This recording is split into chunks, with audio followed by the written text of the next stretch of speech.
Assalamualaikum warahmatullahi wabarakatuh. Waalaikumsalam warahmatullahi wabarakatuh. Hamdan wa syukran lillah, salatan wassalaman ala rasulillahi amma ba'd. Hadirin rahimani wa rahimakumullah. Pernahkah Anda memperhatikan sumur? Sumur itu sekalipun banyak airnya, seandainya jarang diambil airnya, ya, dibiarkan saja, maka apa yang terjadi? Siapa yang tahu? Sumur yang dibiarkan saja tidak diambil airnya, apa yang akan terjadi? Apakah tambah airnya? Tidak. Apakah menjadi jernih airnya? Tidak. Siapa yang datang ke sumur itu nanti kalau dibiarkan terus? Ya, akan tumbuh rumput, ya. Kemudian setelah tumbuh rumput, apalagi yang akan datang ke situ? Ya, lumut. Ada hewan-hewan, ya, nyamuk, ya. Mungkin nanti ular. Kan begitu, ya.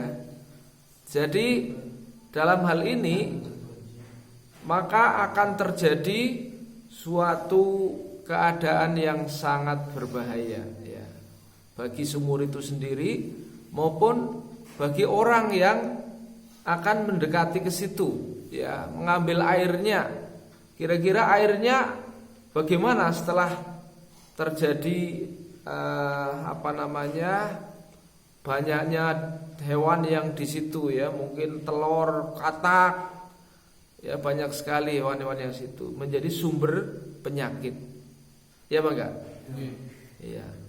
Tapi sekarang coba perhatikan, sumur itu seandainya kemudian dimanfaatkan airnya, ya, dijaga, airnya digunakan untuk mandi, ya, tubuh menjadi sehat. Kira-kira kalau untuk mandi,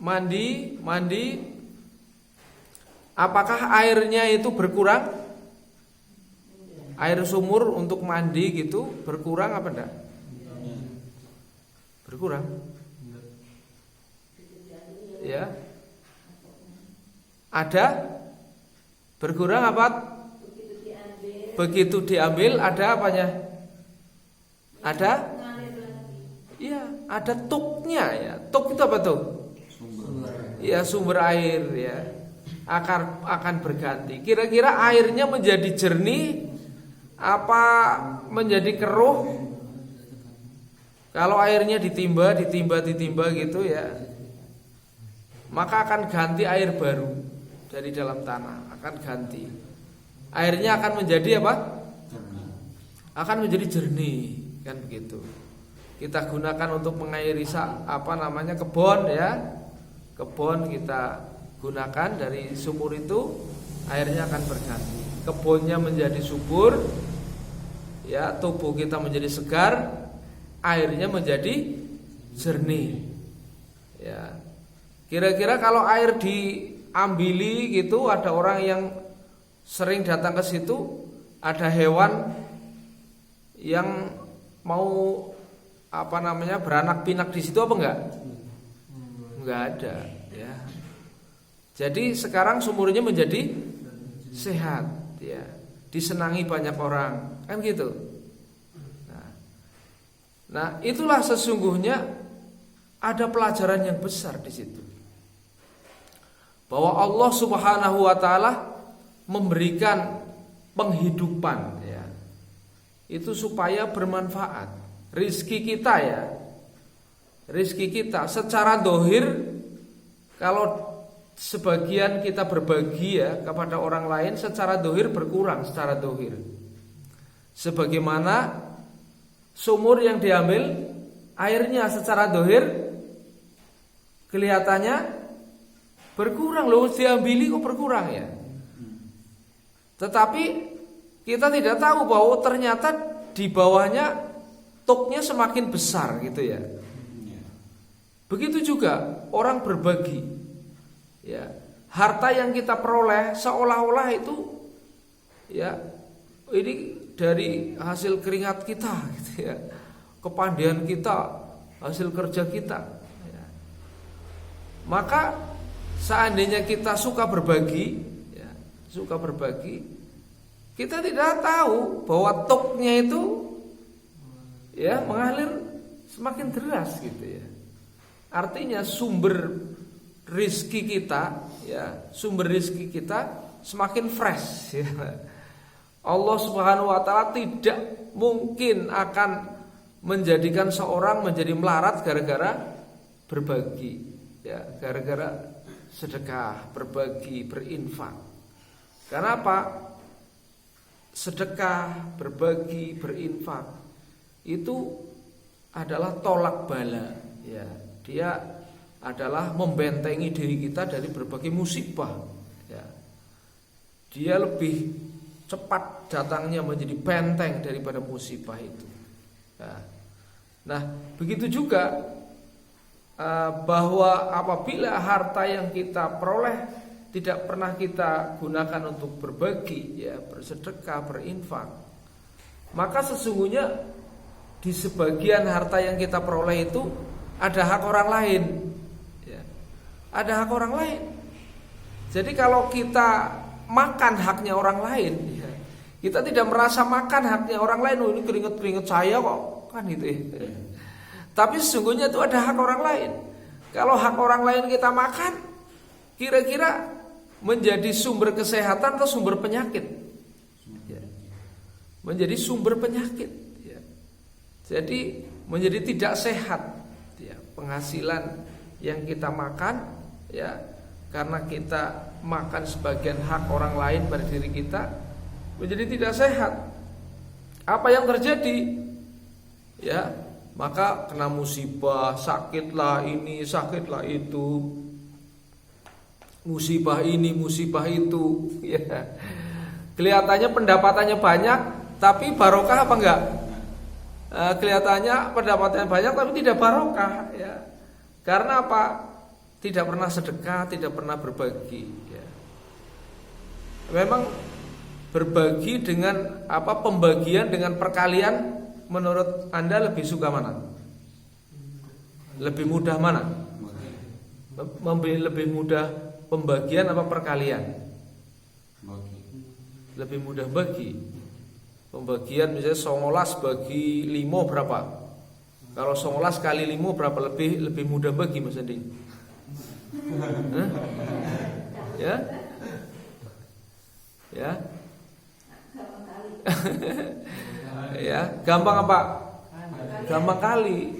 Ya tabiat manusia suka ngumpul-ngumpul ke kan? Jika ngumpul-ngumpul ke dihitungi jentik, aku nembe untuk semene kan gitu. Ya. Ya. Tetapi susah untuk bagi-bagi ya. Maka dalam hal ini bagaimana harta yang kita peroleh itu pastikan itu ada hak orang lain yang harus kita bagi ya, harus kita berikan. Kalau enggak nanti akan menjadi sumber penyakit dalam diri kita. Memang tabiat orang senangnya ngumpul-ngumpulkan ya. Ya, ngumpul-ngumpulkan, tidak bagi-bagi. Tetapi dalam berbagi itu sesungguhnya ada keindahan. Dalam berbagi itu ada kesehatan. Dalam berbagi itu ada kemakmuran. Karena Allah tidak pernah kekurangan harta untuk memberikan kepada orang yang berbagi. Bahkan gimana? Dalam Al-Quran orang yang menginfakkan hartanya, mathalul ladzina yunfikuna fi sabilillahi kamasali habbatin ambatat sab'a sanabila fi kulli sumbulatin mi'atu habbah wallahu yudha'ifu liman yasha. Kan gitu. Jadi orang yang berbagi ya, maka dia ibaratnya satu butir itu tumbuh satu batang, setiap batang tumbuh 7 tangkai, setiap tangkai ada 100 biji. Ya, kita menanam 1 butir, kita akan panen 700 butir. Berarti orang yang bersedekah tambah kaya apa tambah miskin? Tambah melarat? Tambah kaya. Ya, itu orang-orang yang ingin ya kaya menurut hakikat Allah Subhanahu wa taala bersedekah, nanti kaya hati, ya, kaya mahabbah, kaya macam-macam itu kan. Orang yang kita kasih ya, yang memerlukan itu mesti akan tambah senang mendoakan. Apa kira-kira mendoakan baik atau mendoakan buruk? Baik. Kan tidak mungkin misalnya Mas Ending ngasih sedekah 10.000 sama orang yang sedang membutuhkan. Tidak mungkin doanya Mas Ending cepat meninggal. Tidak mungkin ya. Mesti mudah-mudahan tambah rizkinya, barokah kan gitu ya. Dari doanya orang yang diberikan saja sudah seperti itu ya. Maka kita perlu untuk senantiasa berbagi ya kepada saudara-saudara kita. Jangan menunggu diminta ya. Jangan menunggu diminta, tapi apa yang bisa kita berikan ketika melihat ada orang yang ada kesulitan. Ya, semoga Allah Subhanahu wa taala memberikan kekuatan kita untuk senantiasa berbagi dan Allah memberikan keberkahan kita, rezeki kita, umur kita, sehingga kita dapat kembali kepada Allah dengan meraih keridhoannya. Amin ya rabbal alamin. Demikian, terima kasih atas perhatian, mohon maaf atas kekurangan. Nun wal qalami wa ma yasturun, billahi taufik wal hidayah. Wassalamualaikum warahmatullahi wabarakatuh.